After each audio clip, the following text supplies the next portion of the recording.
Green. Yellow. Definitely green. Yeah, green. It's green.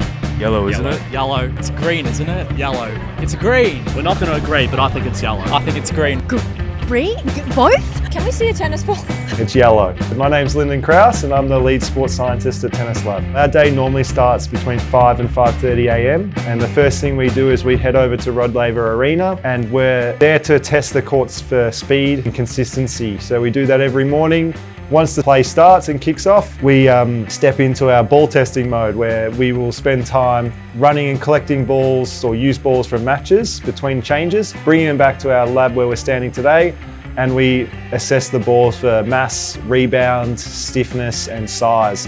And that gives us an indication of consistency and what the players would come to expect each day at the Australian Open. This year, including both practice and the tournament balls themselves, we're anticipating we'll hit about 8,000 balls used. A professional tennis ball, or any tennis ball, is basically made up of two things. So the first is the core, which is the rubber interior of the ball, and then we have the glue, which attaches the felt.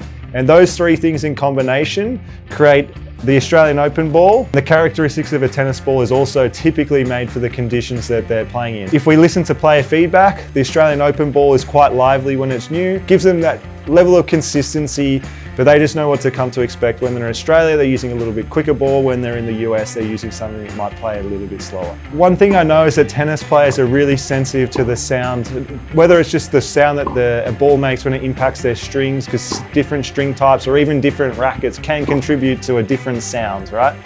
So two different balls, same thing. You could have a ball that sounds a bit deeper in its tone, might imply a ball that's a little bit slower to a player, while a higher pitch ball would imply that the ball might feel like it's playing a little bit faster. Typically, on first serve, a player is going to look for a ball which is a lot newer looking because it will travel through the air faster and give them the best chance of hitting an ace. Potentially sometimes on second serve, they might be looking for a ball that's a little bit more worn, a little fluffier, so they can draw out the rally and have less risk of, I guess, hitting an error. After 9 games, the balls are obviously replaced and with new ones for matches, but the journey of the ball doesn't end there. So from there, they get donated to clubs and player programs, and we also sell some to support the Australian Tennis Foundation. Wide World of Sports on YouTube is your home of the tennis this summer. With highlights of the best matches of the summer of tennis, the on-court interviews and every day with the morning serve, you'll be ahead of the game. So click that subscribe button so you don't miss a thing this summer.